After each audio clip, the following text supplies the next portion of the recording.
तो last class में lecture 7 में हमने पढ़ लिया था इलेक्ट्रोमैग्नेटिक इंडक्शन। जो लोग क्लास में थे उन लोगों को याद होगा, इलेक्ट्रोमैग्नेटिक इंडक्शन में टॉपिक बताया गया था कि ये एग्जैक्टली जनरेटर का प्रिंसिपल है। जनरेटर आपके सिलेबस में नहीं है, बट बताया गया था कि ये जनरेटर का प्रिंसिपल है। ये आपको बताया गया था कि ये मोटर का प्रिंसिपल का उल्टा है।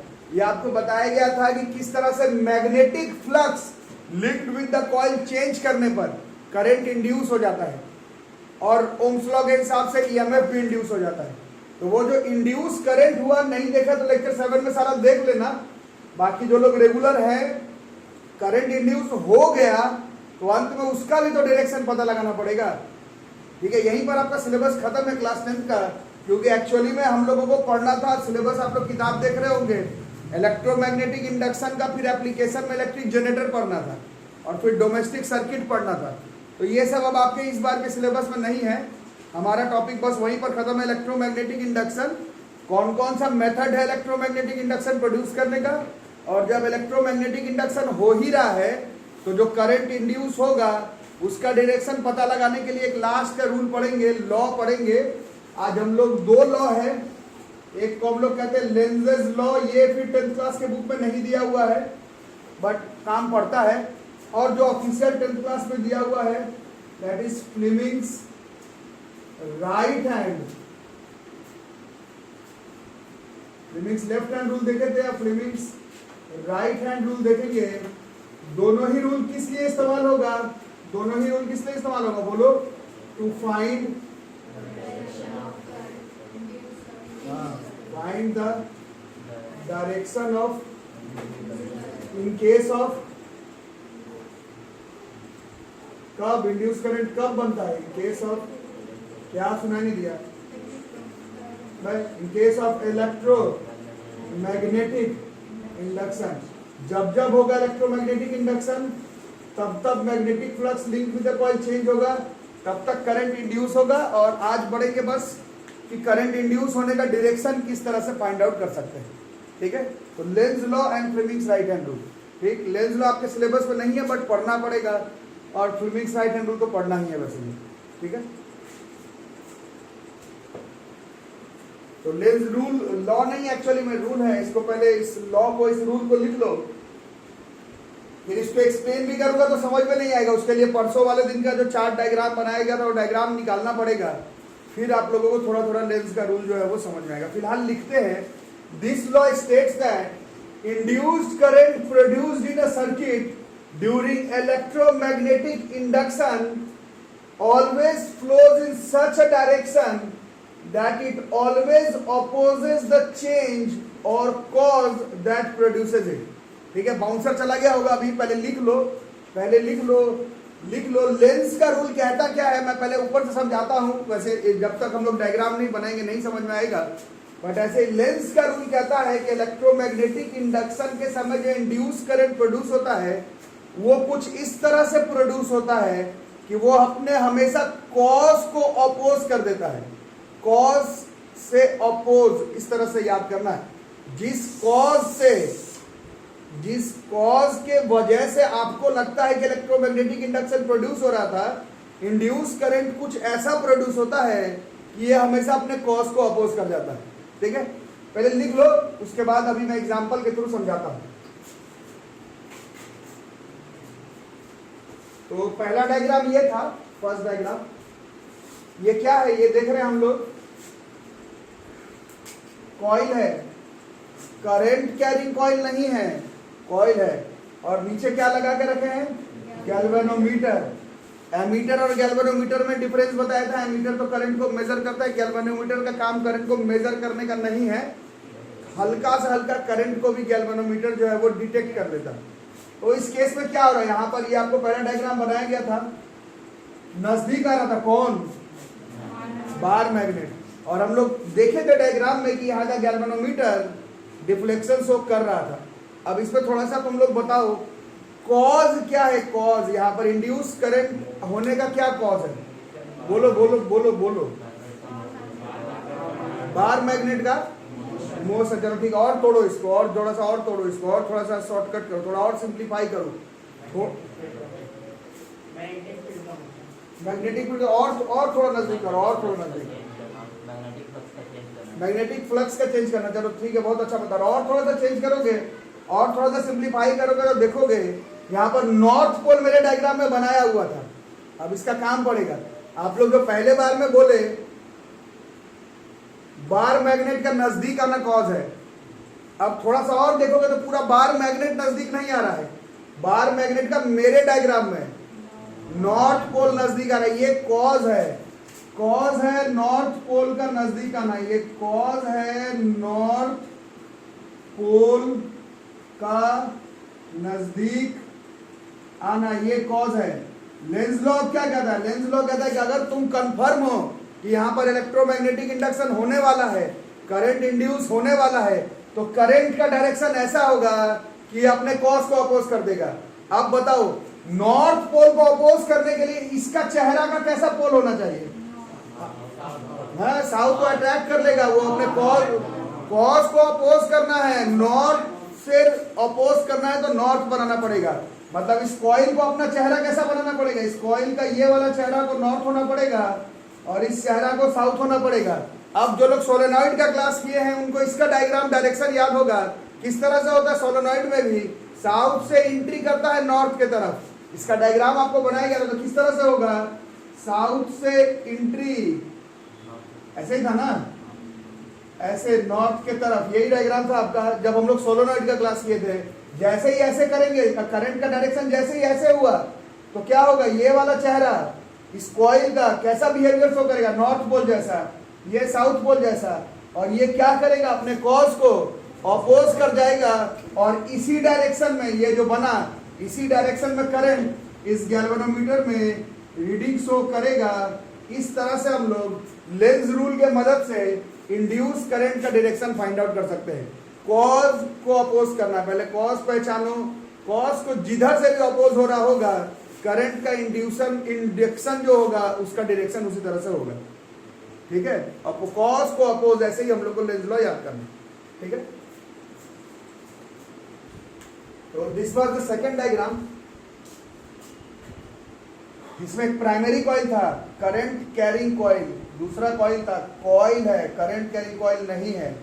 और परसों की क्लास में जो लोग थे उन लोगों को याद होगा जब इसमें से स्विच ऑन करते थे तब इधर वाला जो गैल्वेनोमीटर है वो डिफ्लेक्शन शो करता था। फिर करंट बह रहा है तो डिफ्लेक्शन शो नहीं करता था। फिर जब स्विच ऑफ करते थे तब करंट का डिफ्लेक्शन शो होता। ठीक है, तो अभी हमें इसमें डायरेक्शन फाइंड आउट करना। ठीक है, कॉज बताना है पहले, कॉज कि आखिर इसमें क्यों करंट इंड्यूस हो गया। स्विच ऑफ ऑन, अब इसको तोड़ो, स्विच ऑफ ऑन करना तो फिजिक्स का रूल नहीं हो। थोड़ा और स्विच को ऑन किए मतलब बगल वाले में करंट फ्लो करने का थोड़ा और तोड़ो। नहीं, मैग्नेटिक तक जाना नहीं, कॉज पर ही रहना। कॉज सही हो, अब कॉज को थोड़ा तोड़ो जरा। स्विच को ऑन किए हो तो करंट फ्लो से, थोड़ा अच्छा वर्ड बोलो, फ्लो पे अब मैं अपोज कैसे करूंगा? स्विच ऑन करने पर करंट इंक्रीज करना शुरू होता है, ये कारण, ये आंसर है। कॉज पहचानना जरूरी है लेंज लॉ के लिए। सिर्फ फ्लो करेगा बता दोगे तो फिर मैं उसको अपोज कैसे करूंगा? स्विच ऑन का बात हो रहा है, फ्लो का बात होता तो वो तो ऑन करने के बाद भी फ्लो हो रहा था, तो वो तो कॉज है ही नहीं। कॉज सिर्फ अभी बात हो रहा ऑन ऑफ के समय का, तो कॉज को थोड़ा तोड़ना होगा। ठीक है, तो पहले वाले केस में कॉज केवल करंट बहना इज नॉट अ कॉज। ठीक है ना, करंट बहना कॉज होता तो थ्रू आउट ये गैल्वेनोमीटर में डिफ्लेक्शन शो करता। बट आप खुद ही बता रहे स्विच ऑन और ऑफ के समय हो रहा है, तो कॉज सही बताना पड़ेगी। पहले वाले केस में है कॉज इंक्रीज करता हुआ इलेक्ट्रिक करंट, इंक्रीज करता हुआ इलेक्ट्रिक करंट है, इंक्रीज करता हुआ इलेक्ट्रिक करंट। तो लेंज रूल के हिसाब से क्या होगा? इसमें करंट इंड्यूस तो होगा बट उसका डायरेक्शन कुछ ऐसा होगा कि मतलब करंट जो बढ़ रहा है उसको अपोज, तो क्या करना पड़ेगा? इसका जो करंट का डायरेक्शन जो इस तार में दिख रहा है उसके अपोजिट डायरेक्शन में उस कॉइल में तुमको करंट का डायरेक्शन दिखेगा। ठीक है, जो कि परसों के डायग्राम में भी दिखा था। कैसा होगा बताओ? इसमें करंट ऐसा अंदर की तरफ ये हो जाएगा ना, इस तरह से। यही डायग्राम बताया गया था, इस तरह से इसमें करंट इंड्यूस हो जाएगी। ठीक है, स्विच ऑन के समय ऐसा होगा, ये कॉज स्विच ऑन के समय का है। स्विच ऑफ के समय क्या होगा? स्विच ऑफ के समय बोलो, स्विच ऑफ कॉज हो जाएगा घटता हुआ करंट, तो वहां पर फिर बढ़ने का ट्राई करेगा। बढ़ने का मतलब क्या होगा, जो करंट का डायरेक्शन है उसी डायरेक्शन में करंट शो हो जाएगा। फिर इसी वजह से गैल्वेनोमीटर में आपकी किताब में भी लिखा हुआ है कि स्विच ऑन के समय, ऑफ के समय, दोनों केस में गैल्वेनोमीटर डिफ्लेक्शन शो करेगा, बट डायरेक्शन दोनों केस में अलग अलग होगा। क्लियर कट किताब में लिखा हुआ, देख भी सकते हो, स्कूल वगैरह में, लैब वगैरह में अगर करवाया जाए तो you can feel it also. ठीक है, अब ये वाला डायग्राम देख लेना। ये वाला डायग्राम थोड़ा सा हल्का सा दिक्कत हो सकता है, इसलिए ये क्रॉस क्रॉस बताया था उस दिन, क्या था, मैग्नेटिक फील्ड का डायरेक्शन किस तरफ है, अंदर। ये जो क्रॉस क्रॉस है ये शो कर रहा है मैग्नेटिक फील्ड का डायरेक्शन अंदर है, बोर्ड के अंदर या कॉपी के अंदर, इनसाइड, बोर्ड के इनसाइड क्रॉस क्रॉस ये शो करता है। ये कॉज नहीं है, ये समझाया जा रहा है, जो cross cross cross cross magnetic field उसका डायरेक्शन अंदर की तरफ। अब समझना इसमें क्या लग रहा है, कॉज क्या लग रहा है, कॉज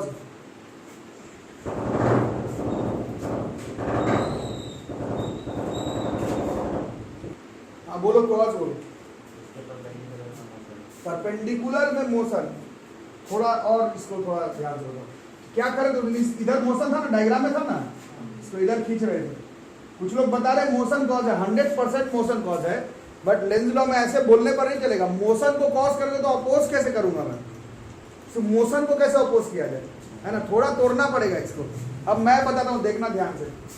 मैग्नेटिक फ्लक्स हम लोग पढ़े थे परसों वाले दिन। मैग्नेटिक फ्लक्स क्या डेफिनेशन बताया था, रिंग को समझाने के लिए बोला गया था, एक सरफेस पर कितना magnetic lines of forces normally पार कर जाए उसी को मैग्नेटिक फ्लक्स बोला जाता है। ऊपर ऊपर से थोड़ा सोच करके बताओ कि मैग्नेटिक फ्लक्स किस चीज के ऊपर डिपेंड करता होगा, सरफेस के एरिया के ऊपर और मैग्नेटिक फील्ड के ऊपर, बस, और कोई चीज के ऊपर डिपेंड नहीं करता। फ्लक्स क्या होता नहीं होता वो 12th में पढ़ते रहना, बट अभी तक जो पढ़े उस हिसाब से मैग्नेटिक फ्लक्स दो ही चीज पर डिपेंड करता है, magnetic field lines. Magnetic field lines is not a physical quantity, magnetic field और एरिया दो ही चीज के ऊपर डिपेंड करता है। ठीक है, फ्लक्स दो चीज के ऊपर डिपेंड करता है, मैग्नेटिक फील्ड के ऊपर और एरिया के ऊपर। अरे समझ में, तो इस केस में कॉज एक्चुअली में देखो क्या था, जब इसको बाहर निकाल रहे हैं कॉइल को, तो क्या कम हो रहा है, ये जो एरिया है, एरिया जो उस कॉइल का मैग्नेटिक फील्ड के अंदर था वो कम हो रहा है, तो ये कॉज होगा। समझ में आ रहा है, एरिया, कॉज क्या होगा, कॉज होगा भैया एरिया कम होना। ऐसा है अगर एरिया नहीं, उतना एरिया जो मैग्नेटिक फील्ड के अंदर कॉइल का है, पूरा एरिया का मेरे को क्या मैथ थोड़ी पढ़ रहा है। ठीक है, समझ में आ रहा है। अब थोड़ा सोचो, अब लिखो मत, कॉज है एरिया का कम होना, और ये मैग्नेटिक फील्ड यूनिफॉर्म है, ये cross cross cross cross B का डायरेक्शन बोर्ड के इनसाइड और यूनिफॉर्म है। मैग्नेटिक फील्ड जो है वो यूनिफॉर्म है, uniform magnetic field, non uniform नहीं, क्रॉस क्रॉस क्रॉस क्रॉस मतलब एक जगह पर कुछ है मैग्नेटिक फील्ड। ठीक है, अब तुमने एरिया को कम कर दिया, मैग्नेटिक फील्ड कांस्टेंट है, तो इसका मतलब फ्लक्स क्या हो गया, अरे सब लोग बोल बाबा, कम हो जाएगा। कॉस चाहिए, चेन से काम नहीं चलेगा, फ्लक्स का वैल्यू कम हो गया होगा ना, एरिया कम, जैसे ही बाहर खींचेंगे एरिया कम, एरिया कम होने का ये कांस्टेंट है, तो फ्लक्स का वैल्यू, एरिया कम तो फ्लक्स कम, ये कॉज है। अब इस पर हम लोग को बिल्ड करना है। आप लोग पहले क्या बताया, कॉइल को बाहर निकालना, बट एक्चुअल कंसेप्ट यही है क्या, इस केस में magnetic flux linked with the coil कम हो जा रहा है, ये कॉज है, magnetic flux linked with the coil कम हो जाना। समझ में आ रहा बात, अब नहीं आ रहा तो मैनेज करो, ये है दिया हुआ, आपके बुक में भी दिया हुआ है ना। लेंज रूल से नहीं समझाया गया है, बट ये आपको पढ़ना है। ठीक, अब क्या करना है, लेंज रूल कहता है कि अगर आप कंफर्म है कि इलेक्ट्रोमैग्नेटिक इंडक्शन हो रहा है, तो करंट कुछ ऐसा बहेगा कि वो अपने कॉज को अपोज कर देगा, तो कॉज है फ्लक्स कम। अब हमें फ्लक्स को क्या करना पड़ेगा, अपोज करने के लिए फ्लक्स का वैल्यू क्या करना पड़ेगा, ज्यादा। अब फ्लक्स दो ही चीज के ऊपर डिपेंड करता है, बी के ऊपर और ए के ऊपर, और ये तुमको ज्यादा करना है, लेकिन एरिया तो कम हो रहा है, ये तो तुम अचानक से ज्यादा कैसे कर दोगे, तुम तो खींच रहे हो, तो एरिया तो कम ही हो रहा है, फिर भी तुमको फ्लक्स ज्यादा करना है, कैसे होगा, बी ज्यादा करके, और कोई तरीका नहीं। अरे बोलो नहीं, बैठे रहने पर मैग्नेटिक टीचर क्या पढ़ाएगा, समझ में आ रहा है, ये तो कम हो ही रहा है, बाहर खींच रहे हो, लेकिन तुमको ओवरऑल फ्लक्स ज्यादा करना है, तो तुम्हारे पास मिला जुला के एक ही ऑप्शन है, बी ज्यादा करना पड़ेगा। किसी भी तरह से बी का वैल्यू ज्यादा करना पड़ेगा बॉस, समझ में आ रहा है सबको? ठीक है। अब बी कैसा क्वांटिटी है? वेक्टर। वेक्टर को ज्यादा करने का मतलब उसी डायरेक्शन में उसका मैग्नीट्यूड बढ़ाना पड़ेगा। ठीक है। पहले से किस डायरेक्शन में है ये? बोलो, अंदर है। मतलब अब करंट इस कॉइल में कुछ इस तरह से बहेगा कि और मैग्नेटिक फील्ड बनेगा किस तरफ? अंदर की तरफ। अब अपना दाहिना हाथ निकालेंगे। Maxwell's right hand thumb rule पहले पढ़ चुके हैं, कई जगह पर इस्तेमाल होता है। आप बताओ इस कॉइल में करंट कैसे घुमाओ कि अंगूठा अंदर की तरफ चला जाए? ऐसे होगा। ऐसे अगर करंट बह जाए, करंट अगर ऐसा बह जाए तो अंगूठा किस तरफ खुल जाएगा? अरे बोलो। और एक बार अंगूठा अंदर खुला का मतलब क्या हुआ? मैग्नेटिक फील्ड बढ़ गया। मैग्नेटिक फील्ड बढ़ेगा, फ्लक्स बढ़ेगा। कॉज क्या था? फ्लक्स कम होना। मैग्नेटिक फील्ड बढ़ाने के लिए करंट इस डायरेक्शन में बहेगा। करंट इंड्यूस करंट कुछ इस डायरेक्शन से बहेगा। इस तरफ से करंट बहेगा तो अंगूठा अंदर खुलेगा। अंगूठा अंदर खुलेगा तो मैग्नेटिक फील्ड बढ़ जाएगा। मैग्नेटिक फील्ड बढ़ेगा तो फ्लक्स बढ़ जाएगा और electromagnetic induction Lenz law satisfy हो जाएगा। लेंज लॉ कहता है करंट कुछ इस तरह से बहेगा कि अपने कॉज को अपोज कर देगा। कॉज फ्लक्स को कम करना था, अपोज करने के लिए फ्लक्स बढ़ाना होगा। फ्लक्स बराबर बी इंटू ए बढ़ाना होगा। एरिया तुम बढ़ा नहीं सकते हो क्योंकि तुम तो बाहर ही खींच रहे हो। मिला जुला के बी बढ़ाना था। बी बढ़ाने के लिए करंट का डायरेक्शन ये जो लाल मार्कर से मैं किया हूं, करंट ऐसे बहेगा, अंगूठा अंदर की तरफ जाएगा और इस तरह से लेंज लॉ सेटिस्फाई हो जाएगा। ठीक है, क्लियर है? अब अभी रूल आपको सिखाएगा था इलेक्ट्रोमैग्नेटिक इंडक्शन इंड्यूस करंट का डायरेक्शन फाइंड आउट करने के लिए we can use two different methods. एक तो आप लोग लगा रहे लेंज रूल और एक आपका ऑफिशियली 10th क्लास में दिया हुआ है, that is Fleming's right hand rule.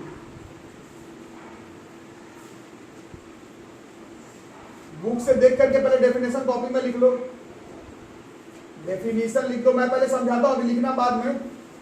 Definition किताब से देख करके लिख लेना। डेफिनेशन किताब से देख करके लिख लेना। अभी एक बार समझ लेते हैं। ठीक है, एक बार चैप्टर को 10th क्लास लेवल पर तोड़ लेते हैं। तो शुरुआत में पढ़ना था क्या? सबसे पहले पढ़ना था Maxwell's right hand thumb rule, उसके बाद पढ़े फ्लेमिंग्स लेफ्ट हैंड रूल। ठीक है, और अभी अब पढ़ रहे फ्लेमिंग्स का राइट हैंड रूल। मतलब अगर तोड़ तोड़ के करें तो 3 ही रूल पढ़ना था 10th क्लास में। बाकी सब तो इधर उधर करके मैं समझाया, कुछ एक्स्ट्रा, कुछ लेंज रूल अलग बताया आपको, फिर एम्पियर स्विमिंग रूल बताया, वो सब ठीक है। बट ऐसे 3 ही पढ़ना है 10th क्लास में। Maxwell's right hand thumb rule, Fleming's left hand rule और अब पढ़ेंगे फ्लेमिंग्स राइट हैंड रूल। नाम से तो नहीं पता चल रहा होगा, क्लियर रखना। फ्लेमिंग का राइट हैंड रूल कहता है, Maxwell's right hand thumb rule नहीं है ये, फ्लेमिंग का राइट हैंड रूल। फ्लेमिंग्स का राइट हैंड रूल कहता है जैसे लेफ्ट हैंड रूल लगाए थे वैसे निकालो दाहिना हाथ अपना अपना, इस बार राइट हैंड निकालना है और तीनों उंगली जो है जैसे लेफ्ट हैंड में सिखाया गया था वैसे ही FBI के फॉर्म में अरेंज कर लेना है। वहां पर भी FBI सिखाया था आपको, वहां पर भी FBI था, इधर भी अब नया में सीख के क्या करोगे, अभी भी FBI रखोगे, सेम रूल। ठीक है, अंगूठा FB, ये इस बार I कौन सा करंट, इस बार इंड्यूस करंट है। अंतर तो अंतर जो अच्छा साइंस का स्टूडेंट हो तो देख ही लेगा, हर जगह पर इस्तेमाल करते नहीं है। ये लेफ्ट हैंड रूल में इंड्यूस करंट का कोई कॉन्सेप्ट ही नहीं है। राइट हैंड रूल तभी लगाएंगे जब कॉन्सेप्ट इलेक्ट्रोमैग्नेटिक इंडक्शन का होना चाहिए। ठीक है, अच्छा फ्लेमिंग्स लेफ्ट हैंड रूल में एक बहुत बड़ा ड्रॉबैक था, क्या? वो सिर्फ तभी काम करता है जब FBI 90 डिग्री पर होता है। उसी तरह से फ्लेमिंग राइट हैंड रूल में भी एक बहुत बड़ा लोचा है, ये सिर्फ तभी काम करेगा जब FB और इंड्यूस करंट का direction straight current carrying conductor जो यूनिफॉर्म मैग्नेटिक फील्ड में परपेंडिकुलरली प्लेस हो वहीं पर काम करेगा।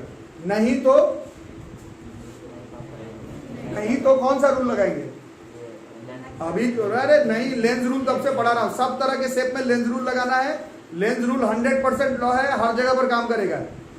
मतलब अब रटो मत, इलेक्ट्रोमैग्नेटिक इंडक्शन में हम लोग सीनियर क्लास में टॉपिक पढ़ाते भी नहीं है, ये इसका काम नहीं है। लेंज रूल सब जगह पर सेटिस्फाई करता है। ठीक है, बट बुक में दिया हुआ है फ्लेमिंग का राइट हैंड रूल, तो उसको हम लोग पढ़ेंगे। दिस इज FBI है, FBI इंड्यूस करंट है। इस चेहरा के लिए देखो BC को, BC फेस को देख लो, BC फेस को देखो, BC फेस को एक बार देख लो भाई, BC वाले फेस को देखो। सिर्फ स्ट्रेट करंट कैरिंग कंडक्टर पर काम करेगा, पूरे कॉइल पर एक साथ नहीं लगा सकते फ्लेमिंग का right hand rule. Left hand rule भी याद होगा, नहीं लगा सकते थे। मोटर का प्रिंसिपल में टॉर्क पता लगा था, दोनों तरफ लगाने पर आता था। ऐसे लगता वो केवल स्ट्रेट करंट कैरिंग कंडक्टर पे है। तो इसमें भी आप पूरे कॉइल पर एक साथ फ्लेमिंग राइट हैंड रूल नहीं लगा सकते, लेंज रूल लगा सकते। ठीक है, फ्लेमिंग राइट हैंड रूल लगाना है तो एक एक करके एक एक फेस पे लगाओ। तो बीसी फेस पर देखो, बीसी फेस को देखो, BC face F B I, B किस तरफ है? अंदर, तो बी हो गया अंदर की तरफ। और खींच कहां रहे थे? तो खींचने का मतलब क्या होता है? पुश और पुल इज कॉल्ड फोर्स। तो ये फोर्स का डायरेक्शन हो गया ऐसे। अरे समझ में, ये करो करो, अंगूठा बाहर निकलो, ये लगाओ, बैठने पर थोड़ी होगा। क्या करके एफ बी अंदर था और एफ ऐसे खींच रहे थे ना, हाँ ना। ये वाला किसका डायरेक्शन शो कर रहा है? किस तरफ जा रहा है? इंड्यूस करंट का डायरेक्शन देखो किस तरफ जा रहा है, सी से बी जा रहा है। यही लेंज रूल से भी आ रहा था, फ्लेमिंग राइट हैंड रूल से भी आएगा। But Fleming right hand rule में पेच है, हर जगह पर नहीं इस्तेमाल कर सकते हो। ऐसे बिल्कुल 90 डिग्री टाइप का लगे तब इस्तेमाल कर लेना, नहीं तो length rule will work every time in case of electromagnetic induction. ठीक है, इसका डेफिनेशन लिख लो फ्लेमिंग राइट हैंड रूल। चौथा डायग्राम ये था बच्चों। अब इसमें फिर नहीं काम करेगा फ्लेमिंग का राइट हैंड रूल, इसमें फिर हमें घूम करके चलना पड़ेगा लेंज रूल के तरफ। अब बताओ कॉज, बताओ कॉज। ये कॉइल है, ये करंट कैरिंग कॉइल है, ये this is the current carrying coil. ये करंट का डायरेक्शन है, मतलब इसमें कहीं से करंट आ रहा है, जहां से है उससे मेरे को मतलब नहीं है। इसमें करंट इंड्यूस हो जाएगा। कॉज तुम बताओ, लेंज रूल मैं बताता हूं। क्या कॉज है बताओ? करंट फिर फ्लो पर गड़बड़ हो जाएगा अभी तो, मतलब हाँ, जैसे इसके लिए देखोगे तो ये करंट इस तरफ फ्लो कर रहा है ऐसे। ठीक है, ऐसा करंट इस कॉइल के लिए देखा जाए तो कुछ इस तरह से करंट बढ़ते हुए जा रहा है। ठीक है, इसको हम लोग करंट के डायरेक्शन से नहीं, इसको हम लोग इंक्रीजिंग करंट की तरफ मानते हैं, मतलब करंट का वैल्यू यहाँ पर इंक्रीज कर रहा है। अरे समझ नहीं, यहाँ से करंट बढ़ते हुए इस तरफ जा रहा है। ठीक है, अब इसको थोड़ा सा एनालाइज करेंगे। ये करंट जा रहा है, इस कॉइल में करंट इंड्यूस हो जाएगा, ऐसे मेरे को मालूम है। ठीक है, अभी हमें सिर्फ डायरेक्शन फाइंड आउट करना है। तो कॉज क्या हो गया? बढ़ता हुआ इलेक्ट्रिक करंट।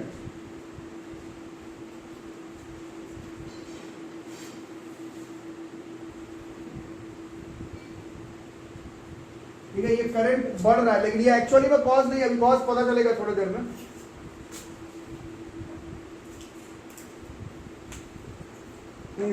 अब यहां से यहां मैग्नेटिक फील्ड का डायरेक्शन फाइंड आउट करना है। बताओ, यहां से यहां, ये सिखाया गया था क्लास में, यहां से यहां मैग्नेटिक फील्ड का डायरेक्शन सिखाया गया था। कुछ नहीं आया लगाना, Maxwell right hand thumb rule लगाओ, आएगा। यहां से यहां पहुंचना है, कैसे पहुंचेंगे? ऐसे। अरे समझ में, यहां से यहां ऐसे। तो अंगूठा किस तरफ खुल रहा है? अंदर की तरफ। मतलब एक तरह से कॉज बढ़ता हुआ इलेक्ट्रिक करंट नहीं है, ये करंट का डायरेक्शन कुछ इस तरह से है कि ओ पॉइंट पर मैग्नेटिक फील्ड किस तरफ जा रहा है? अंदर के तरफ जा रहा है, ये कॉज है। ओ पॉइंट पर अचानक से अंदर की तरफ मैग्नेटिक फील्ड जाने लगा, ये कॉज है। अब इसको अपोज करना है, समझ में आ रहा है? कैसे अपोज करूं? मैग्नेटिक फील्ड अंदर जाना कॉज है, तो अपोज कैसे करना पड़ेगा? मैग्नेटिक फील्ड को कहां लेके जाना पड़ेगा? बाहर के तरफ। मतलब इस कॉइल में लेंज रूल के हिसाब से करंट इंड्यूस होगा और कुछ ऐसा होगा कि ओ पॉइंट पर जो मैग्नेटिक फील्ड अंदर की तरफ जा रहा था वो अब बाहर की तरफ आएगा। This is Lenz rule. उसके लिए अब हमें इस पर देखना पड़ेगा करंट किस तरफ फ्लो करेगा। फिर से Maxwell's right hand thumb rule लगाना पड़ेगा। ऐसे इस तरह से स्वर्लिंग हो जाए तो अंगूठा बाहर की तरफ निकल जाएगा। अरे समझ, ऐसे मतलब कैसा हुआ? इसमें इंड्यूस करंट का डायरेक्शन इस तरह से, ये हो गया इंड्यूस करंट का डायरेक्शन। This is Lenz rule. आ गया समझ में? तो इस केस में करंट क्या था? इंक्रीज करता हुआ करंट नहीं था। एक्चुअली में करंट कुछ इस तरह से बह रहा था कि ऊपर वाले कॉइल के सेंटर पर अचानक से अंदर के तरफ मैग्नेटिक फील्ड आ रहा है, ये कॉज है। इसको अपोज करने के लिए लेंज रूल लगेगा और लेंज रूल से करंट का इंड्यूस का डायरेक्शन इस तरफ आएगा। जो लोग साइंस ऑफ करेंगे 12th क्लास में, ऐसा एक पूरा चैप्टर है, टॉपिक नहीं, इलेक्ट्रोमैग्नेटिक इंडक्शन। उसमें बहुत सारा अलग अलग डायग्राम है जिसमें कि लेंज लॉ से पहले कॉज पहचानते हैं, फिर लेंज लॉ से कॉज नहीं, कॉज हम लोग अपने से पहचानते हैं और लेंज रूल से हम लोग इंड्यूस करंट का डायरेक्शन पता लगाते हैं। 12th के बुक में भी आपको यही लिखा हुआ मिलेगा कि फ्लेमिंग का राइट हैंड रूल बहुत अच्छा तो है बट वो सब जगह पर काम नहीं करता है। ठीक है, तो गैल्वेनोमीटर, ठीक है, बचपन से नाम सुने होंगे, अभी भी 10th क्लास में भी 2-3 ही लाइन में बस समझाया गया है। एमीटर करंट इलेक्ट्रिसिटी में पढ़े थे। एमीटर एक ऐसा डिवाइस है जो कि इलेक्ट्रिक करंट को मेजर कर लेता है। गैल्वेनोमीटर का काम करंट को मेजर करने का नहीं है। गैल्वेनोमीटर एक ऐसा डिवाइस है जो कि एक सर्किट में प्रेजेंट हल्का से हल्का इलेक्ट्रिक करंट को भी डिटेक्ट कर सकता है। इसको हम लोग कहते हैं गैल्वेनोमीटर। ठीक है, ये आउट एंड आउट मोटर के प्रिंसिपल पे काम करता है। जो लोग मोटर पढ़ लिए हैं उन लोगों को याद होगा, पूरा पढ़ा दिया गया है, बट ऐसे समरी में क्या था, मोटर में क्या लगाते थे हम लोग, एक रेक्टेंगुलर कॉइल किसके बीच में प्लेस करते थे, मैग्नेटिक फील्ड के बीच में। और पता क्या चला था कि जैसे ही वो रेक्टेंगुलर कॉइल नहीं, करंट कैरिंग रेक्टेंगुलर कॉइल है, तो उसमें हम लोगों को पता चला था कि उसमें क्या लगता था, टॉर्क। टॉर्क के लगने से वो क्या होने लगता था, पूरा गोल गोल नहीं घूमता था, याद होगा, सिर्फ झटका लगता था। गोल घुमाने के लिए तुमको अरेंजमेंट करना है, कार्बन ब्रश लगाओ, स्प्लिट रेंज लगाओ, वो सब लगाने की जरूरत नहीं है। गैल्वेनोमीटर भी उसी तरह से बनाया हुआ एक डिवाइस होता है, उसमें एक रेक्टेंगुलर कॉइल रहता है, मैग्नेटिक फील्ड उसमें सेटअप किया रहता है। जैसे ही करंट जिसको भी डिटेक्ट करना है वहां पर लगा है, जैसे वो कॉइल से बदल करके करंट कैरिंग कॉइल हो जाएगा, तो उसमें क्या लगेगा, उसमें झटका लगता है। वो झटका लगता ही हमें समझ में आ जाता है कि यहाँ पर करंट है, बस नापने उपने से गैल्वेनोमीटर को कोई लेना देना नहीं। ठीक है, ये आउट एंड आउट मोटर के प्रिंसिपल पे काम करता है मोटर। तो नेक्स्ट टॉपिक है इलेक्ट्रोमैग्नेट्स। चैप्टर से कंफ्यूज मत कर देना, कुछ लोग साइंस रट्टा मार के पढ़ते हैं तो इलेक्ट्रोमैग्नेट और इलेक्ट्रोमैग्नेटिक इंडक्शन, ऐसा कुछ नहीं है।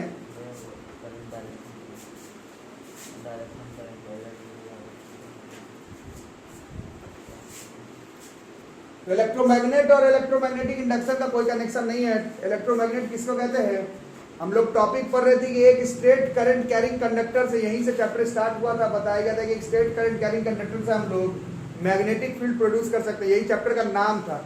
उसी में बताया गया था स्ट्रेट करंट कैरिंग कंडक्टर से कंसंट्रिक सर्कल्स आ रहा था, उसके बाद स्ट्रेट करंट कैरिंग कंडक्टर का शेप चेंज कर दिया था सर्कुलर, तो मैग्नेटिक फील्ड का पैटर्न चेंज हो गया था। फिर बताया गया था कि सोलोनॉइड बना लो तो मैग्नेटिक फील्ड और ज्यादा हो जाएगा। उसी में अपना दिमाग अगर लगाएंगे तो जो सोलोनॉइड था उसको कहीं तो लपेटना है, उसको अगर soft iron core, nickel, cobalt, ferromagnetic material के ऊपर अगर लपेट दोगे तो मैग्नेटिक फील्ड क्या हो जाएगा, मैग्नेटिक फील्ड बहुत ज्यादा बढ़ जाएगा, और ऐसे मैग्नेट को हम लोग इलेक्ट्रोमैग्नेट कहते हैं। ठीक है, ठीक है, तो इलेक्ट्रोमैग्नेट क्या करना है, स्ट्रॉन्ग मैग्नेटिक फील्ड प्रोड्यूस करना है। सोलोनॉइड पर तो था ही, उस सोलोनॉइड के मैग्नेटिक फील्ड को ferromagnetic material like soft iron core, निकल, कोबाल्ट, इसके ऊपर बांधो और मैग्नेटिक फील्ड कई गुना इंक्रीज कर लो। ऐसे जो मैग्नेट्स बनकर आते हैं वैसे मैग्नेट को ही हम लोग इलेक्ट्रोमैग्नेट कहते हैं। ठीक है, अब इसमें यही चैप्टर का समरी था, 10th क्लास में एकदम कम सा दिया हुआ है, पर जो लोग पढ़ने में अच्छे बच्चे लोग हैं उन लोगों को समझ में आ गया होगा, यही चैप्टर का समरी था। मैग्नेट तो हमारे पास पहले से भी था, बट उस मैग्नेट को हम लोग कौन सा मैग्नेट कहते हैं, वैसे मैग्नेट को हम लोग कहते हैं परमानेंट मैग्नेट। और इस चैप्टर के एंड में हमने कौन सा मैग्नेट बनाया, इस चैप्टर के एंड में हमने बनाया इलेक्ट्रोमैग्नेट। यही तो चैप्टर का नाम था, परमानेंट मैग्नेट तो पहले से ही था। हैंस क्रिस्टल और ये स्टेट एक्सपेरिमेंट के बाद हमें पता चला कि हम लोग इलेक्ट्रोमैग्नेट भी बना सकते हैं। डिफरेंस बिटवीन क्या होगा दोनों का, ये आपका होमवर्क रहा, अभी बताओ क्या क्या होगा। डिफरेंस बिटवीन क्या है, परमानेंट मैग्नेट का मैग्नेटिक फील्ड फिक्स है, इलेक्ट्रोमैग्नेट का मैग्नेटिक फील्ड हम लोग बहुत ही आसानी से बढ़ा घटा सकते हैं। परमानेंट मैग्नेट का आप इस्तेमाल हर जगह पर नहीं कर सकते। इलेक्ट्रोमैग्नेट तार के मदद से बना रहे हैं, तो तार के शेप को मैनिपुलेट करके हम लोग जहां जहां पर मैग्नेटिक फील्ड का काम हो वो मैग्नेट परमानेंट मैग्नेट से नहीं, हम लोग इलेक्ट्रोमैग्नेट से कर सकते हैं। परमानेंट मैग्नेट का पोल्स फिक्स है, north pole, south pole. Electromagnet का मैग्नेटिक फील्ड का स्ट्रेंथ के साथ साथ उसका डायरेक्शन को भी हम लोग कंट्रोल कर सकते हैं। और जो सबसे इंपॉर्टेंट पार्ट है, परमानेंट मैग्नेट का मैग्नेटिक फील्ड परमानेंट होता है, इलेक्ट्रोमैग्नेट का मैग्नेटिक फील्ड सिर्फ तब इस्तेमाल में आएगा जब हम लोग स्विच को ऑन करेंगे, जब करंट दिए तब प्रोड्यूस हो मैग्नेटिक फील्ड, और जब करंट ऑफ कर दिए तब मैग्नेटिक फील्ड खत्म। ये काम हम लोग परमानेंट मैग्नेट से नहीं कर सकते, यही काम इलेक्ट्रोमैग्नेट से करने के लिए ही ये पूरा चैप्टर बनाया गया है। आपका magnetic effects of electric current. ठीक है, ये होमवर्क में लिखेंगे। इसमें एक छोटा सा क्वेश्चन और है, 10th के स्कूल एग्जाम में भी आ जाता है। बोला गया सबसे ज्यादा प्रीफर सॉफ्ट आयरन कोर को क्यों करते हैं? निकेल कोबाल्ट लिखे तो है बट इसको उतना प्रीफर नहीं किया जाता है। आखिर क्या कारण है कि सॉफ्ट आयरन को हम लोग इस्तेमाल करते हैं इलेक्ट्रोमैग्नेट बनाने के लिए? कुछ कारण होगा।